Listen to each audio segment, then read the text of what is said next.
বাগবাজারের গোকুল মিত্র যে পেশায় ছিল একজন সুদখোর, টাকা সুদে খাটায়, সে ডেকেছিল। কেমন করে ডেকেছিল? গোকুল মিত্রের বাড়িতে একটা চাকর ছিল যার নাম ছিল মদন। গোকুল মিত্রের বাড়িতে একটা মন্দির ছিল, যে মন্দিরে একটা বিগ্রহ ছিল, যে বিগ্রহের নাম ছিল মদন মোহন। তাহলে মন্দিরে মদন মোহন আর বাড়িতে একটা চাকর ছিল যার নাম ছিল মদন। একদিন গিন্নিমা মদনকে বলছে, এ মদন, এই বাজারে যা, কদপা সওদা করে নিয়ে আয়, মানে কিছু বাজার করে নিয়ে আয়। চাকর মদন বলছে, গিন্নিমা আমি যদি বাজারে চলে যাই আর বাবু যদি তামাক খেতে চায়।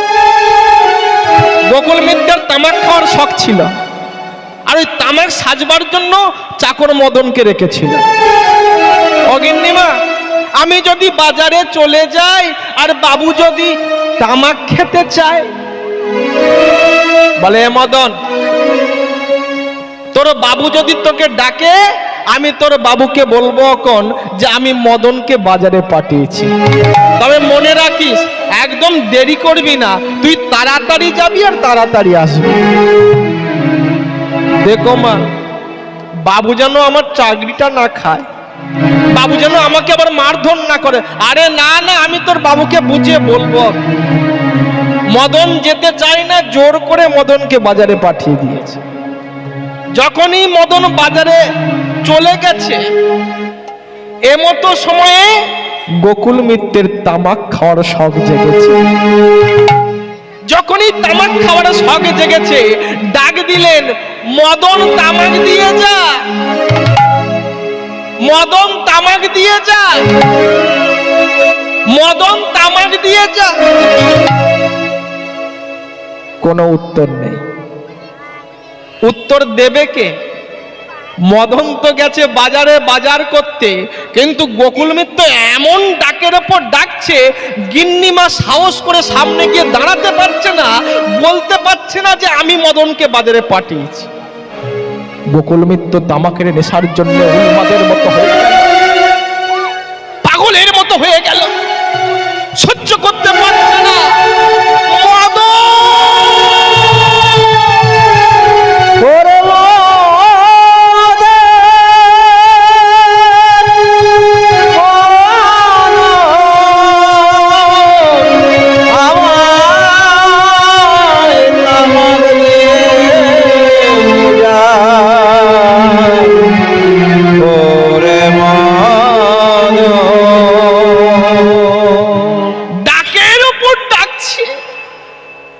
ভক্তমণ্ডলী, ভক্তিমতী মায়েরা যখন ডাকের ওপর ডাকছে, যখন কোনো সাড়া পাচ্ছে না, কান্নায় ভেঙে পড়ল মদন, আমার গোকুল মিত্র। এই হলো সংসার, এই হলো সংসার, যে সংসারে সকল সত্য মিথ্যা কর্মের মধ্য দিয়ে কত ঘর বানালাম, কত থালা বাসন এনে দিলাম, কত সম্পত্তি বাড়ালাম, আজ আমি বৃদ্ধ হয়েছি, তাই এই সংসারের কাছে আমি অবাঞ্ছিত। এই সংসার আমাকে আর ভালোবাসে না। আমাদের ভালোবাসা কেমন মা? স্বার্থ যেখানে, ভালোবাসা সেখানে। স্বার্থটা মিটে গেল, ভালোবাসাটাও চটে গেল, তাই না? কিন্তু যাকে কোনো কিছু না দিয়েও ভালোবাসলে, যে তার ভালোবাসা থেকে কোনোদিন বঞ্চিত করে না, তাকে আমরা ভালোবাসি না, তাই না? সকল দুয়ার হইতে ফিরিয়া তোমার দুয়ারে এসেছি, সকলার প্রেমে বঞ্চিত হইয়া তোমারে ভালোবেসেছি। কত যে কাঁটা ফুটেছে পাই, কত যে ব্যথা লেগেছে গায়ে, আজ অবেলায় অপরাধীর মতো তোমার দুয়ারে এসেছি।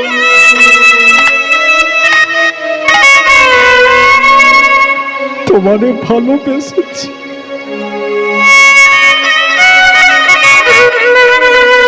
ভক্তমণ্ডলী ভক্তিমতী মায়েরা,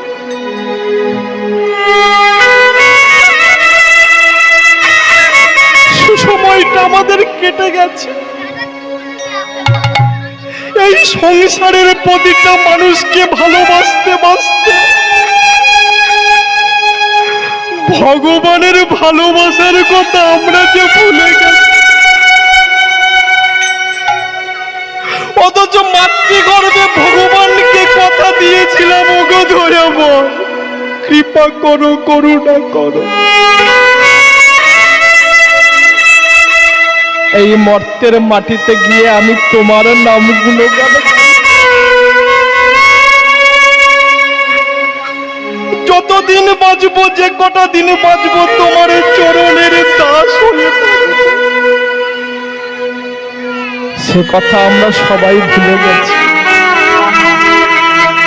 নিত্য কৃষ্ণ দাস জীব যেই ভুলে গেলা, সেই মতো মায়ার পিশাচ গলেতে বান্ধিলা। সংসারে সবাইকে ভালোবাসতে গিয়ে ভগবানের ভালোবাসার কথা ভুলে গেছি। তবে মনে পড়ে কবে জানেন? কখন?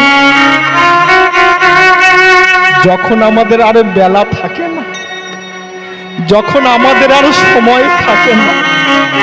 তাই তো বলছে আজ অবেলায়, আজ অবেলায় আমার আর বেলা না।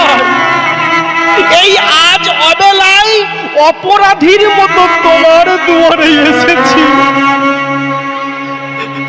তোমারে ভালোবেসেছি।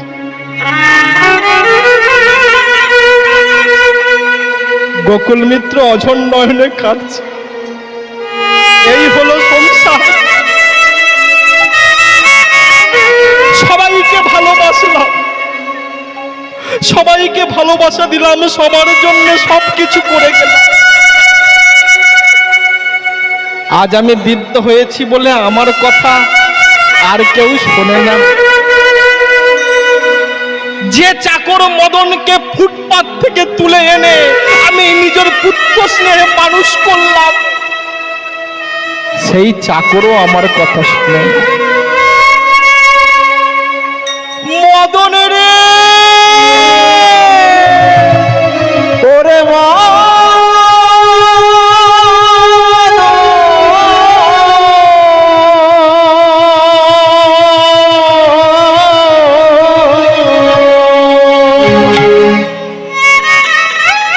এমন ডাক ডেকেছে না। ওই যে বললাম, ডাকার মতো ডাকলে পরে ডাক বন্ধ হয় না। ডাকার মতো যে জন শিখেছে ডাকা পুরাই তার মনোবাসনা। গোকুল মিত্র এমন ডাক ডেকেছে, মন্দিরের মদন মোহন আর থাকতে না পেরে তাড়াতাড়ি করে চাকর মদনের বেশ ধরে তামাক সাজতে শুরু করেছে। আগো ভগবান কোনদিন তামাক সেজেছে? না না, তিনি অনেক কিছু করেছে। গোপীদের মন চুরি করেছে, গোপীদের বসন চুরি করেছে, রাখাল বালকের সঙ্গে খেলা করেছে, কিন্তু কোনোদিন তো তামাক সাজেনি। তাই তাড়াতাড়ি করে তামাক সাজতে গিয়ে ওই কলকের আগুন ভগবানের হাতে পড়ে ভগবানের হাতে ফোসকা পড়ে গেছে। তাড়াতাড়ি করে তামাক সেজে নিয়ে গোকুল মিত্রের ঘরে যাবে কি এমতো সময় ভগবান মনে মনে চিন্তা করছে, ধরা পড়ে যাব না তো, ধরা পড়ে যাব না তো। তাই কি করেছে? নিজের অঙ্গগন্ধ লুকাবার জন্য, ভগবানের অঙ্গগন্ধ, চুয়া চন্দন কস্তুরীর গন্ধ, সে গন্ধ কি লুকানো যায় গো? নিজের অঙ্গগন্ধ লুকাবার জন্য সারা গায়ে গুড়োর তামাক মেখে, সারা গায়ে তামাকের গুড় মেখে আজ চলেছে গোকুল মিত্রের ঘরে। বাবু বাবু, কোথায় যাস? কখন থেকে তোকে ডাকছি, কখন থেকে তোকে ডাকছি, উত্তর দিস না। চাকরি খেয়ে নেবো ছোট লোক কোথায়। বাবু একবার আপনি ডাকছেন, একবার গিন্নিমা ডাকছে, একবার জগতে জগতে সবাই ডাকছে, কথা বলতে গিয়ে থেমে গেছে। চাকরি খেয়ে নেবো ছোট লোক কথা গায়, কখন থেকে ডাকছি উত্তর দিস না, দে তামাকটা। এই তামাকটা দিতে যাবে কে, এমতো সময় গন্ধটা বেরিয়ে ফেলেছে। ভগবানের অঙ্গগন্ধ, চুয়া চন্দন কস্তুরীর গন্ধে ঘরটা ভরে গেছে। এই জন্য তোর দেরি হয়েছে, তাই না? এই জন্য তোর দেরি হয়ে হাতটা চেপে ধরেছে। যখনই হাতটা চেপে ধরেছে, ভগবান মনে মনে চিন্তা করছে, ধরা পড়ে গেলাম নাকি? এই জন্য তোর দেরি হয়েছে, তাই না? বাস তেল মেখেছো হারামজাদা, বাস তেল মেখেছো, দে তামাকটা দে। তামাকটা হাতে নিয়ে যেই না মেরেছে একটা, যেন জীবনের নেশা ছুটে গেছে। এক টানেতেই বিভোর, টলতে টলতে বলছে, মদন, মদন, প্রতিদিন তুই আমাকে তামাক খাওয়াস, বল খাওয়াস কি না? কিন্তু কোনদিন তো এমন সুস্বাদু তামাক তুই আমাকে খাওয়াসনি। এটা কি বাগবাজারের তামাক, নাকি শ্যামবাজারের তামাক, নাকি রাধা বাজারের তামাক? মদন, তুই আমার একই তামাক খাওয়ালে রে মদন, তুই আমার একই তামাক খাওয়ালে, তুই আমার একই।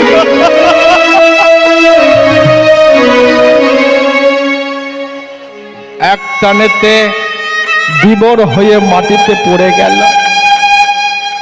এদিকে চাকর মদন ফিরে এসেছে। ভগবান মনে মনে চিন্তা করছে, আর তো থাকা চলে না, ধরা পড়ে যাব। তাই কি করেছে, তাড়াতাড়ি করে যে অবস্থায় ছিল ওই অবস্থায় ভগবান মন্দিরের মধ্যে।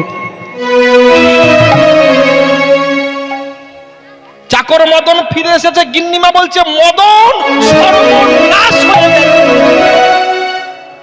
কেন, কি হয়েছে মা? ওরে, তুই যখনই বাজারে চলে গেছিস, তোর বাবু তামাক খাওয়ার জন্য তোকে কত না ডাকাডাকি করেছে। কেন তুমি বলনি? কি করে বলবো, এমন ডাকছিল না, ভয়েতে তার সামনে যেতে পারি। গিন্নিমা, এখন কি হবে? বাবু আমাকে মারবে না তো? বাবু আমার চাকরিটা খাবে না তো? এই শোন, এক কাজ করো তো, ভয় পাস না। শোন শোন, অনেকক্ষণ থেকে ডাকছে। এক কাজ কর, একেবারে 2 কলকে তামাক একসঙ্গে সেজে নিয়ে। চাকর মদন কি করেছে, 2 কলকে তামাক সেজে নিয়ে চলেছে। বাবু, বাবু, বাবু তো নেশার ঘরে পড়ে আছে মাটিতে, কোনো উত্তর নেই। বাবু, কে? বাবু, আমি মদন। কি চাই? বাবু তামাক। চাকরি খেয়ে নেবো। কবার তামাক চেয়েছি বলে একবার তামাকের উপর তামাক। চাকরি খেয়ে নেবো ছোট লোক কথা। বাবু, আমি তো তামাক খাওয়াইনি। মদন, এই এক্ষুনি তুই তামাক খাইয়ে গেলি, এখনো ঘর থেকে ধোঁয়া কাটেনি, আবার তুই তামাক এনে আমার সঙ্গে মস্করা করছিস। চাকরি খেয়ে নেব। বাবু, আমি তো তামাক খাওয়াইনি। এই তো গিন্নিমা আছে, গিন্নিমাকে জিজ্ঞাসা করুন না। আমি তো বাজারে গিয়েছিলাম, গিন্নিমা আমাকে বাজারে পাঠিয়েছিল। মদন, আমি তোর বাবার মতো, ফুটপাত থেকে তোকে তুলে এনে আমি পুত্র স্নেহে আমি তোকে মানুষ করেছি। আমার কোনো সন্তান নেই, তাই আমি তোকে আমার সন্তান স্নেহে আমি তোকে মানুষ করেছি। আমার সঙ্গে মস্করা করিস না। এই মাত্র তামাক খাইয়ে গেলি, এখনো ঘর থেকে ধোঁয়া কাটেনি, আবার তুই তামাক এনে আমার সঙ্গে আমার মুখের উপরে মিথ্যে কথা বলছি। বাবু, আমি তামাক খাওয়াইনি, আমি বাজারে গিয়েছিলাম। এই তো গিন্নি মাছে জিজ্ঞাসা করুন না। তুই তামাক খাওয়াসনি? বলেন না। তামাক খাওয়াসনি? বলেন না। কাছে কাছে কাছে এসেছে, শুকছে। বলে সে গন্ধ তো নয়। কি গো?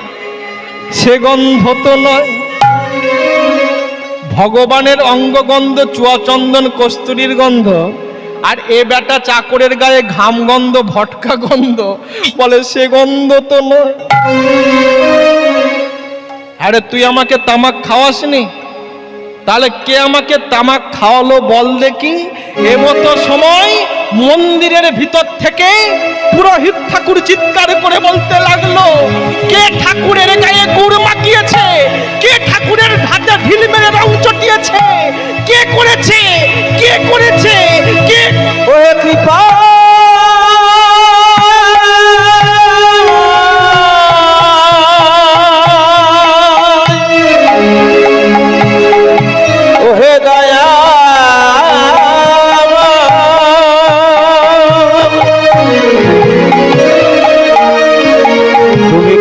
করে বলে বলে না। পুরোহিত ঠাকুরের চিৎকার শুনে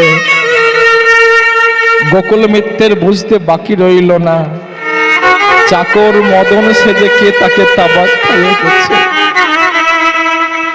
দোতলা থেকে ধীরে ধীরে নেমে মদন মোহন মন্দিরে প্রবেশ করে ভগবানের চরণে আছাড় খেয়ে